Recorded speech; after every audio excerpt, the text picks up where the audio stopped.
how you got started in the wrestling business.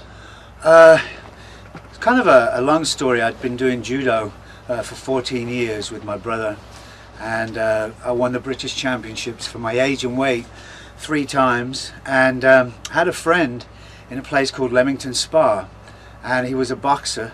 He was ex Golden Gloves, and his uncle was world middleweight champion way back when Sugar Ray Robinson was around, and this guy called Randolph Turpin beat Sugar Ray Robinson for the world championship. So my friend, however, was his nephew. His name was Jackie Turpin. He was also a boxer, but developed a glass jaw, so he took up professional wrestling. So I went with him one day to professional wrestling match, and the promoter looked at me, found out about my judo background, and knew I was Jackie Turpin's friend, and asked me if I wanted to do professional wrestling. And at the time I was into the shoot stuff, you know, and I wasn't too keen on doing the showmanship. But then I saw Dynamite Kid, and he really impressed me in the ring, and that was my first impression. And I looked at that and I thought, I think I could do that, and I like it. So it was really Dynamite Kid that sparked it off, even though my friend took me there.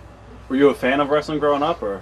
I wasn't really a fan of wrestling. I mean, I like the entertainment. I watch it on TV, and of course it's entirely different than judo or amateur wrestling, as people know. And it's, you know, it's entertainment. It's an entertainment sport, and I like the entertainment, but I didn't take it too seriously at the time. Right. Who was responsible for training you at first back in the 70s? The first guy that really took me in was a guy called Tally Ho Kay, and he was real famous in England. Steve Logan and Mick McManus also, they took me in, and these guys were old hands at professional wrestling, so they sort of not overpowered me. They were scared that I'd come back and do some judo on them, but they kind of made sure that they looked good those first few matches, I remember. But I have a lot to thank them for, because they really were the ones that spent time with me. Right. And then 1978, I guess you started wrestling in England? Yeah, 1978. And your first match with Tally Ho? Tally Ho Kay. Right. Yeah. And you worked with Giant Haystacks? Yeah, Giant Haystacks, a Big Daddy.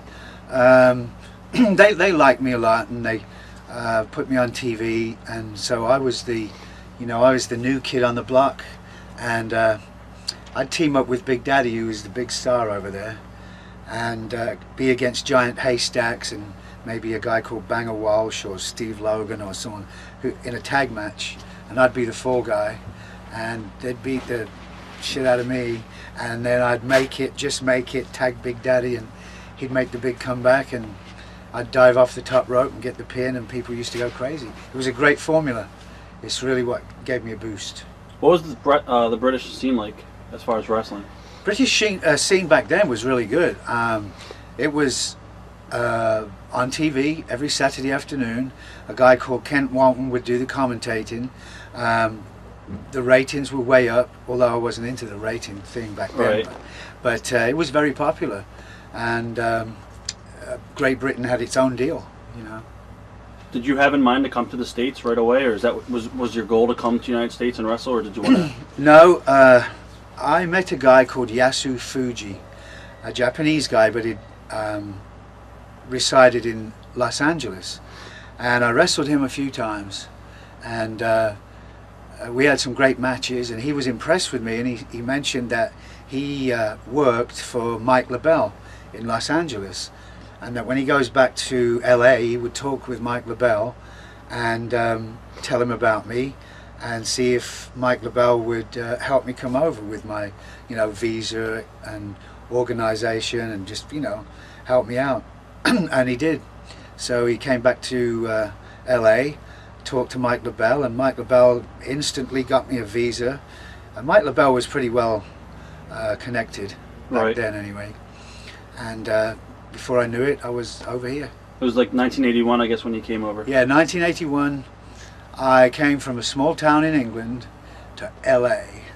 So I thought the whole of the United States was like LA. And in England, they call American people, whether they're from the north, the south, or east or west, they call them Yankees. It's just the way it is. Right. And I landed in LA, and I just went, wow, these Yankees are crazy.